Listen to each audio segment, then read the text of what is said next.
하겠습니다. 그래서 전자기구를 하고 있었는데요. 방금까지는 방향 찾기 했었고요. 유도 전류의 세기를 한번 보면은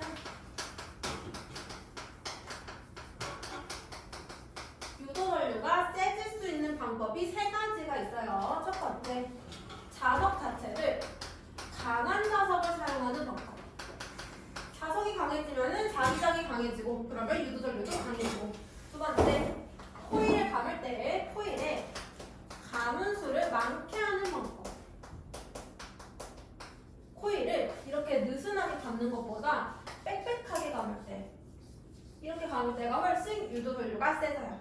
세 번째, 자석을 움직이는데 자석을 빠르게 움직일수록, 자석을 빠르게 움직이면은 자기장 변화 커지면서 유도 전류가 커져요. 그래서 세 가지 경우 기억을 해두고요. 코일이 이렇게 있을 때 자석을 이렇게 움직여야지 유도 전류가 흐르지. 자기장의 변화가 있을 때만 흘러요. 근데 얘를 코일 안에 넣었어. 그리고 가만히 있어. 그럼 유도 전류 흐를까 안 흐를까? 안 흘러요. 가만히 있으면은 자기장의 변화가 없기 때문에 유도 전류가 안 흘러요. 그래서 움직일 때만 유도 전류가 흐른다라고 이해해주면 되고요. 전자기 유도를 이용해서 만든 기구가 발전기라고 하는 기구가 있어요.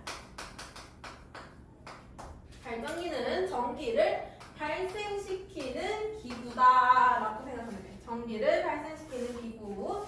그래서 얘는 에너지 전환을 이용할 건데 역학적 에너지를 이용해서 전기로 바꿔주는 기구를 발전기라고 해줍니다.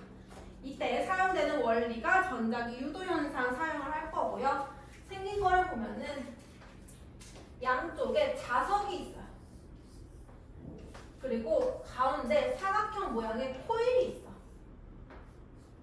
여기는 지금 전기가 안 흐르고 있는 상태. 이 코일에 터빈이 연결되어 있어요. 그래서 터빈이 회전을 하게 되면은 발전기에 있는 코일이 회전을 하게 돼요. 근데 이게 마치 우리 자석을 넣었다 뺐다 했던 거랑 자석 가만히 두고 코일이 막 회전하는 거랑 똑같이 자기장의 변화가 생기게 돼요. 똑같은 현상이에요. 그래서 코일이 막 회전하다 보면은 양쪽에 자석이 있기 때문에 자기장 변화가 생기고요. 따라서 유도 전류도 만들어져서 여기에 전기가 발생을 하게 됩니다. 그래서 여기에 전구를 이렇게 연결을 시켜놓으면은 터빈을 돌리면은 전구에 불이 들어오는 거를 확인할 수 있어요. 그래서 이때 이거를 터빈이라고 해주는데 이 터빈을 누가 돌리냐에 따라서 발전 방식이 결정이 됩니다. 첫 번째, 터빈을 돌리는데 터빈을 물이 돌리는 경우 수력 발전. 두 번째, 터빈을 돌리는데 터빈을 바람이 돌리는 경우 풍력 발전. 세 번째, 터빈을 화석연료가 돌리는 방법.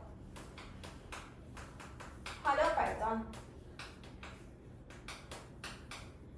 여기서 중요한 거는 각각의 발전 방식에서 에너지 전환이 어떻게 일어나냐. 에너지 전환. 발전기 안에서는 역학적 에너지가 전기 에너지로 만들어지는데 얘네가 풍력 발전은 엄청 쉬워. 풍력 발전은 바람 자체가 운동 에너지를 가져요. 운동 에너지? 역학적 에너지죠. 그래서 바람이 그냥 터빈을 돌려주는 거야. 바람이 불면 운동 에너지가 곧 전기 에너지로 만들어져요. 근데 물 같은 거는 물이 운동을 해서 터빈을 돌릴 건데 운동을 하기 위해서는 물은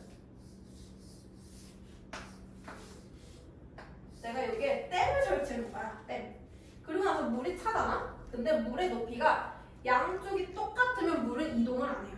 항상 양쪽이 똑같은 물의 높이면은 압력이 똑같단 말이야. 물이 이동을 못 해. 어쩔 때 물이 이동하냐면 물이 높이가 다를 때. 이때 높은 곳에서 낮은 곳으로 물이 이동을 해가요. 여기에 터빈이 있는 거야. 그럼 물이 처음에 무슨 에너지를 가지고 있냐면 위치 에너지를 가지고 있어. 높이가 있으니까 무조건 위치 에너지가 있어야 되고요. 그래서 물은 수력 발전은 가지고 있고 얘가 내려가면서 운동 에너지로 바뀌어요. 그 다음에 터빈을 돌리면 전기 에너지 만들어져요.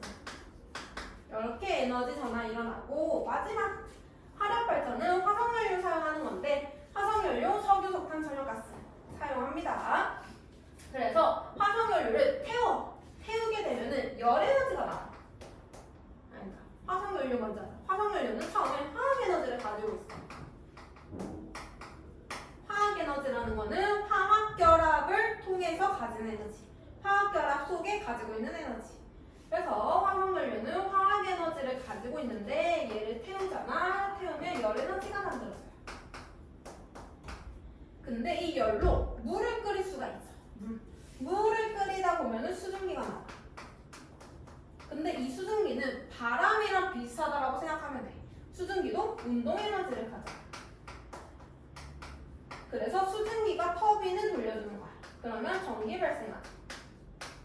그래서 화력 발전이 조금 복잡해. 화학 에너지를 태우면 열 에너지 나오고 열 에너지로 물 끓이면 운동 에너지 나오고 운동 에너지로 터빈을 돌려준다. 그래서 여기에 에너지 전환을 기억해 주시면 됩니다.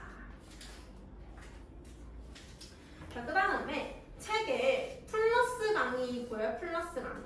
플러스 강의 1번에 보면은 코일을 통과하는 자석의 역학적 에너지라고 나와 있는데 이게 나오는 교과서도 있고 안 나오는 교과서도 있거든요. 혹시 모르니까 설명을 해주면은 내가 자석을 자유낙하 운동 시킬 건데 그 중간에 코일을 놓냐 안 놓냐,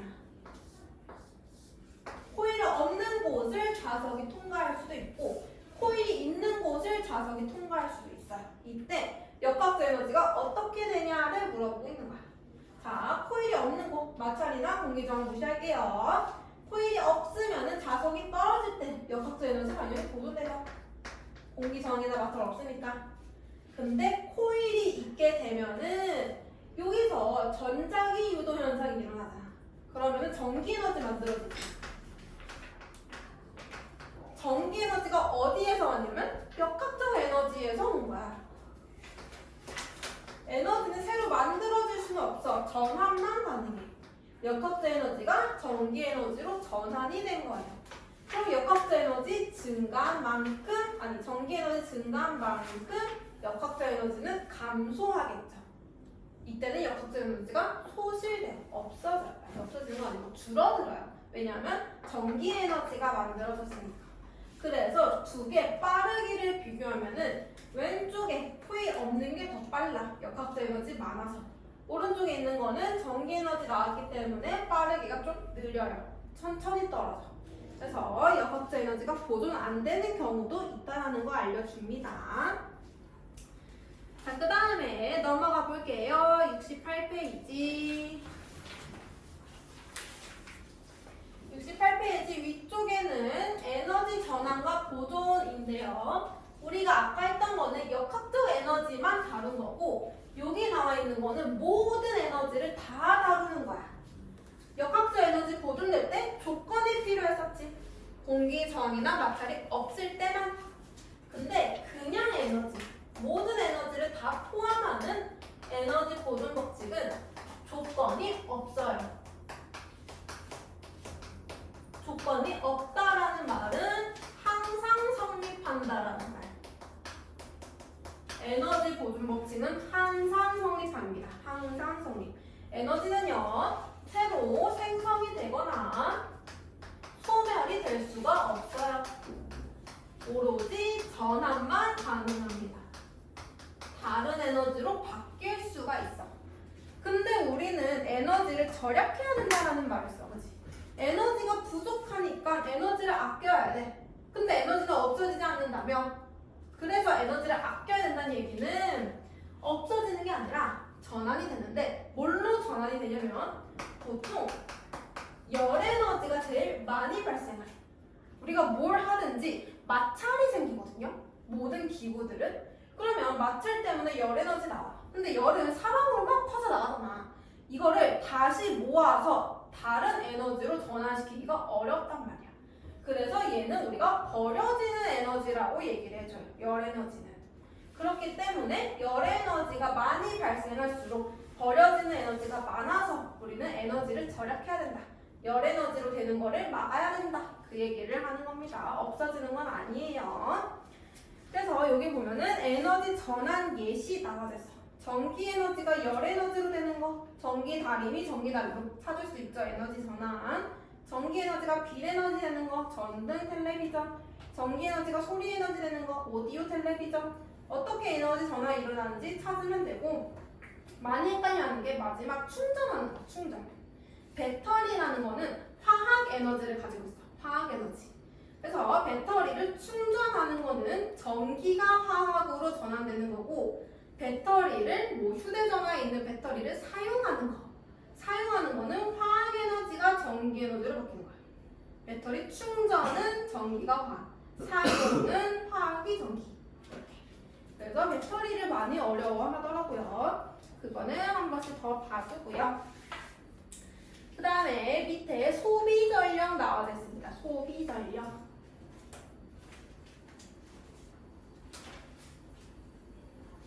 우리가 전기 기구를 사용할 때 소비 전력들이 있는데 효율적인 전기 기구들이 있고 비효율적인 전기 기구들이 있어. 그리고 전기 요금이 많이 나오는 기구들이 있고 전기 요금이 조금 나오는 기구들이 있어.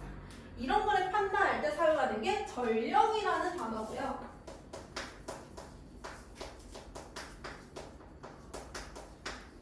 전력이라는 거는 그 기구가 1초에 얼마나 많은 전기 에너지를 소비하는지.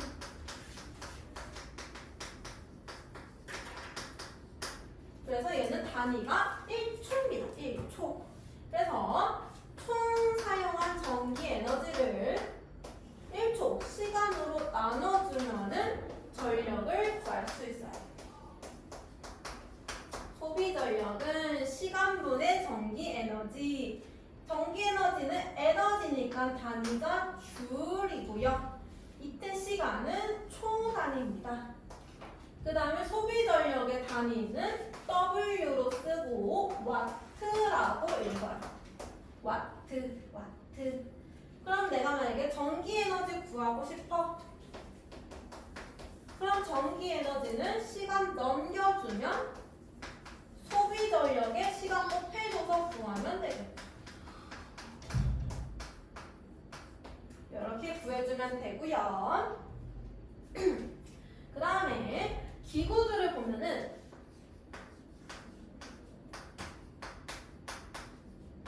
이런 표시가 다 적혀져 있어. 전기 기구들은 전부 다. 이때 앞에 적혀져 있는 얘 전압이죠. 전압, 볼트니까 이 전압을 전격 전압이라고 얘기해요. 전격 전압. 전격 전압이라는 거는 이 기구가 44W의 소비 전력을 내려면 220V에 연결을 해줘야 돼요. 이런 뜻이야. 그래서 얘가 220V에 연결하면은 이때 소비 전력은 44W다. 이런 뜻이라고 이해해주면 되고요. 그 다음에 나오는 게 전력량. 우리가 기구들을 1초만 사용하는 건 아니잖아. 그래서 하루 일정 시간 동안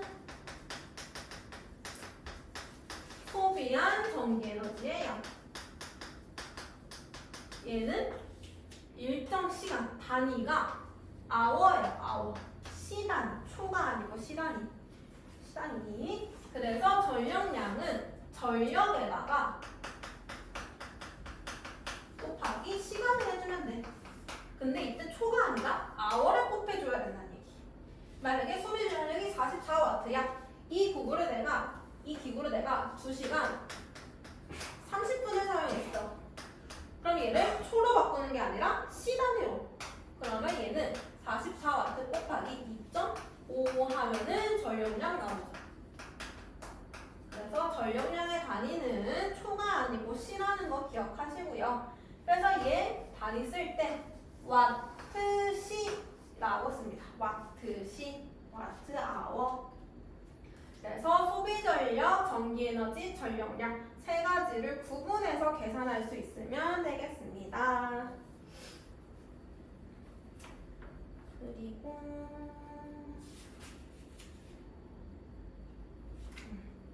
수유까지 이해 안 되는 거 없어요?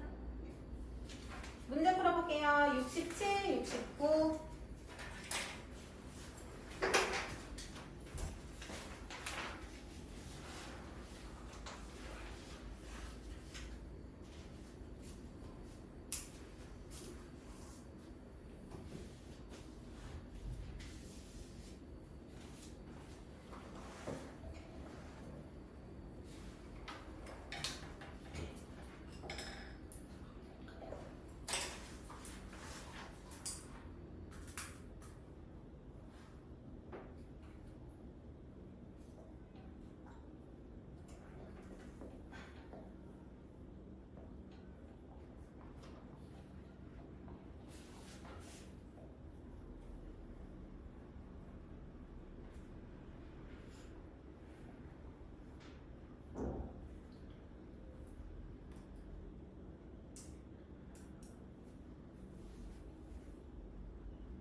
자기장이면 자기장에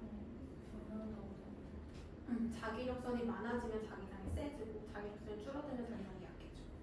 그렇게 해서 변하는 거예요. 아,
한번 찾아볼까요? 67 1번에 OXXX 2번에 기억 니은 디귿 3번에 전자기 유도 역학적 전기 4번에 풍력 수력 화력 67페이지 1번에 니은 리을 기억 비읍 6번에 다양한 같다 7번에 1000W 8번에 OXOX 9번에 16, 20다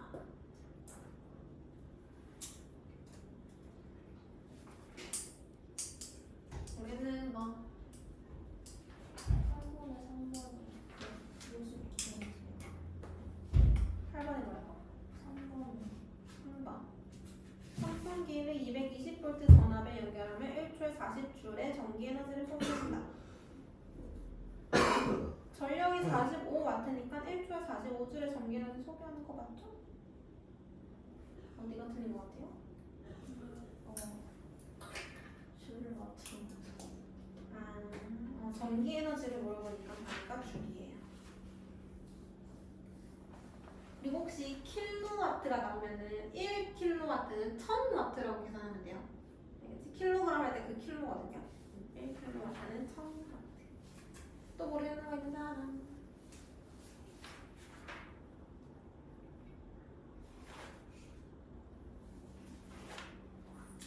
없으세요? 자, 72페이지부터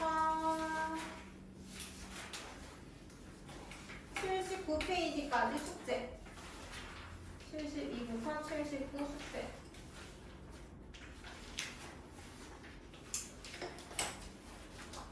5분만 있다가 10분에 시험 볼게요. 한 번씩 읽어보시고. 이거는 알아요? 이거 서술형은 아니에요.